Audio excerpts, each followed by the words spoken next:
Hello everyone, जय माता दी। Welcome to all of you in पवधा क्लासेस। स्टूडेंट्स, आज मैं आपको कराऊंगी पोयम सीबीएसई 10th बोर्ड की फायर एंड आइस। ये कंपोज की है रॉबर्ट फ्रोस्ट ने।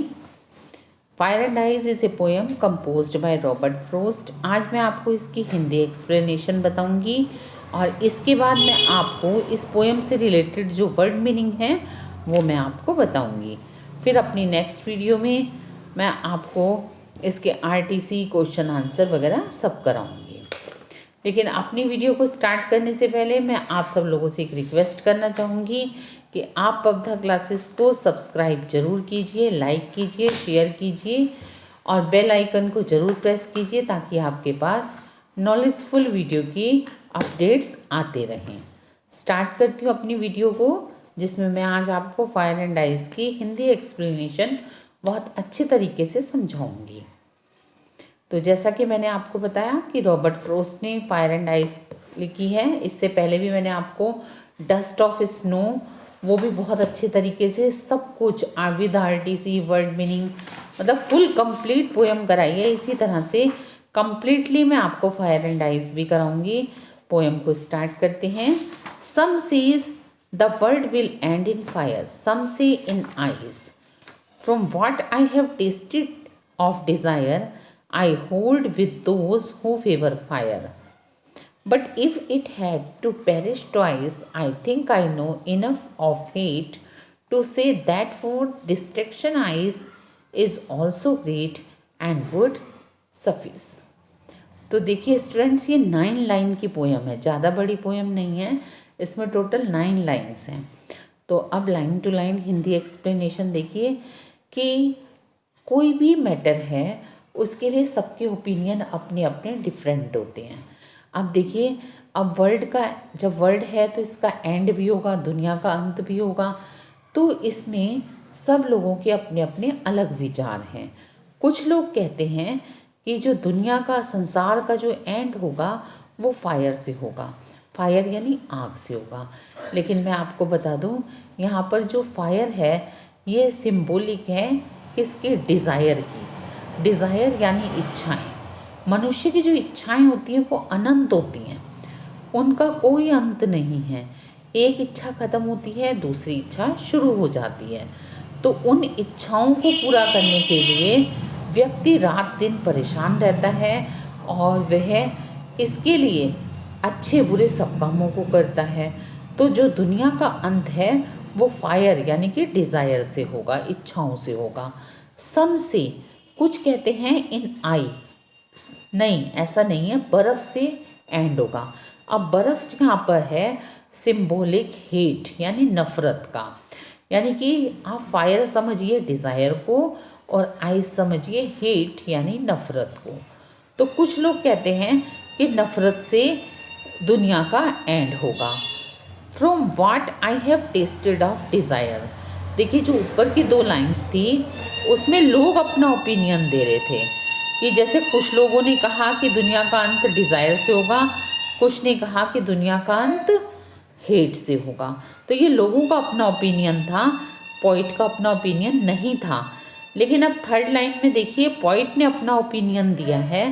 From what I have tasted of desire, जितना कि मैंने डिज़ायर के बारे में स्वाद चखा है, स्वाद का अनुभव किया है, अपने एक्सपीरियंस से जाना है कि दुनिया का जो अंत है वो डिज़ायर से होगा। क्योंकि डिज़ायर लिमिटलेस है, उनकी कोई सीमा नहीं है, उनका कोई अंत नहीं है, काउंटलेस डिज़ायर हैं। I hold with those who favour fire, मैं उन लोगों का पक्ष लेता हूँ, उन लोगों को कैप्चर करता हूँ, पकड़ता हूँ जो ये कहते हैं कि दुनिया का अंत आग से होगा यानी डिज़ायर से होगा। But if I had to perish twice, लेकिन यदि मौका मिले, पेरिश ट्वाइस यानी कि यदि दुनिया का अंत 2 बार होना हो तो I think I know enough of hate, तो नफ़रत से भी दुनिया का अंत हो सकता है। क्यों? क्योंकि नफ़रत भी लोग एक दूसरे से हद से ज़्यादा करते हैं, उससे भी दुनिया का अंत हो सकता है। To say that for destruction eyes, तो ये भी कहा जा सकता है डिस्ट्रक्शन यानी ख़त्म हो जाना, नष्ट हो जाना, अंत हो जाना, ये हेट यानी नफ़रत की वजह से भी हो सकता है। इज़ ऑल्सो ग्रेट, वो भी बहुत बड़ी बात है। एंड वुड सफाइस, और ये भी दुनिया को अंत करने के लिए ये भी सफिशिएंट है, इनफ है, पर्याप्त है कि दुनिया का अंत इससे भी हो सकता है। यानी कि दुनिया के अंत के जो कारण हैं वो दोनों हो सकते हैं, फायर और आइस दोनों, जो कि सिंबॉलिक हैं, फायर डिज़ायर का और आइस हीट का। तो रॉबर्ट फ्रोस्ट के कहने का यही मतलब था, क्योंकि डिज़ायर्स भी लिमिटलेस हैं और हीट भी लोग एक दूसरे से बहुत ज़्यादा करते हैं। तो ये तो इसकी हिंदी एक्सप्लेनेशन थी, जिसमें जो भी पोइट ने सिंबॉलिक बताया वो भी मैंने आपको एक्सप्लेन कर दिया। अब मैं आपको बताती हूँ इसके वर्ड मीनिंग, इस पोएम से रिलेटेड वर्ड मीनिंग। तो देखिए, फर्स्ट जो वर्ड है वो है फेवर, यानी कि पक्ष लेना। इसका मतलब है an act of gracious kindness, यानी दयालुता का काम करना। Perish, pass from physical life, यानी कि फिजिकल लाइफ शारीरिक जीवन को भुगत जाना। हेट, नफरत, the emotion of intense dislike. Destruction, an event that completely रून्स something, एक ऐसी घटना जिससे सब कुछ नष्ट हो जाए। स्पाइस, इसका मतलब है कि सफिशेंट यानी पर्याप्त, इनफ, इतना ही, बस केवल इतना ही काफ़ी है।